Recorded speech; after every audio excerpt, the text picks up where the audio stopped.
بسم اللہ الرحمن الرحیم الصلاۃ والسلام علیک یا رسول اللہ وعلی آلک و صحابک یا حبیب اللہ۔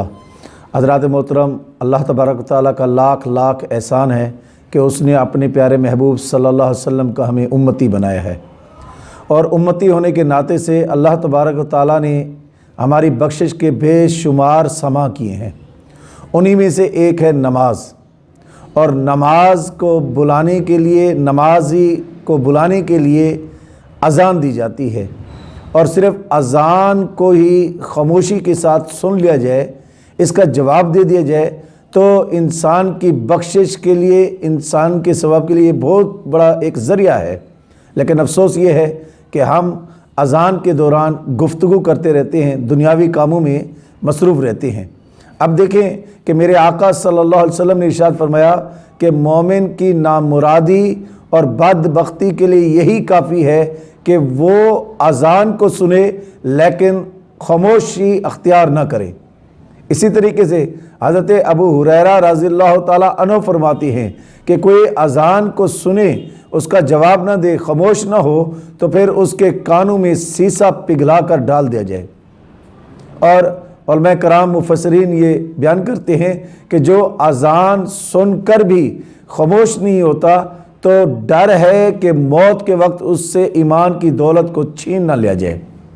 تو کتنی بڑی بات ہے کہ ایمان کے چھیننے کا سبب جو ہے وہ اذان کا جواب نہ دینا یا خاموشی اختیار نہ کرنا ہے۔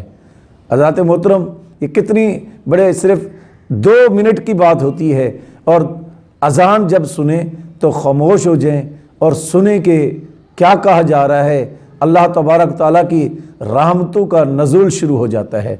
آج یہاں پر ایک بات کرنا چاہتا ہوں کہ جب قومی ترانہ پڑھا جاتا ہے تو قومی ترانے میں خاموشی سے سنا جاتا ہے، ادب سے کھڑا ہو جاتا ہے، تو یہ تو پاکستان کا قومی ترانہ ہے، اس کے لیے اتنا اہتمام کیا جاتا ہے۔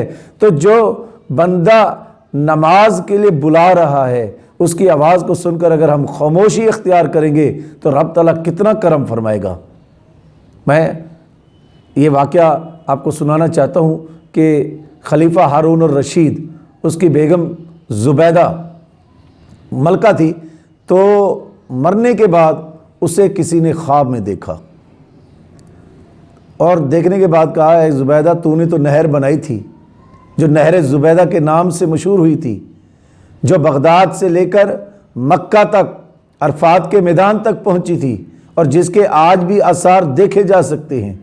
تو نے نہر بنائی، لاکھوں لوگ اس سے سیراب ہوئے، اللہ نے یقیناً تجھے اس مخلوق خدا پر رحم دلی کرنے کے سبب، اس نہر کو بنانے کے سبب تجھے بخش دیا ہوگا۔ تو زبیدہ کہتی ہے، بخش تو دیا ہے لیکن نہر کی وجہ سے نہیں بخشا۔ جب میں رب کی بارگاہ میں پہنچی تو رب نے یہ کہا، اے زبیدہ، تو نے نہر بنائی تھی لیکن اس کا مقصد کیا تھا؟ اس کا مقصد تیری نمود و نمائش، تیری شہرت تھی، وہ تو قیامت تک تجھے ملے گی، لیکن تیری بخشش اس وجہ سے نہیں کر رہا۔ تیری بخشش کی ایک اور وجہ ہے، اور وہ کیا ہے کہ ایک بار جب آپ شکار سے واپس آئی تھی، گرمیوں کے دن تھے، پیاس کی شدت تھی، اور اس حالت میں پانی پینا چاہتی تھی، اچانک پانی جیسے منہ سے لگایا، قریب سے آواز آتی ہے، اللہ اکبر اللہ اکبر۔ تو آپ نے کیا کیا؟ آپ نے پانی نہیں پیا اس خیال سے کہ پہلے اذان کو سن لوں پھر میں پانی پیوں گی۔ تو اے زبیدہ، جب تو نے میرے نام کی یہ تعظیم کی، اذان کا خیال رکھا، خاموشی اختیار کی، دنیاوی کاموں کو چھوڑ دیا، تو وہ تیرا یہ کام کرنا مجھے اتنا پسند آیا کہ میں صرف اسی ایک سبب سے تجھے بخش رہا ہوں۔ تو حضرات محترم، آپ ذرا اندازہ لگائیں کہ اذان کو سن کر خاموش رہنا رب کی بارگاہ میں یہ کتنا مقبول ہے۔ ہمیں چاہیے کہ ہم اپنی زندگی میں ان چھوٹے چھوٹے عوامل یا جو بھی کام ہیں ان پر عمل کریں تاکہ اللہ کی رحمتیں ہمارے ساتھ شامل حال رہیں۔ آمین واخر دعوانا الحمدللہ رب العالمین۔ لا الہ الا اللہ محمد رسول اللہ۔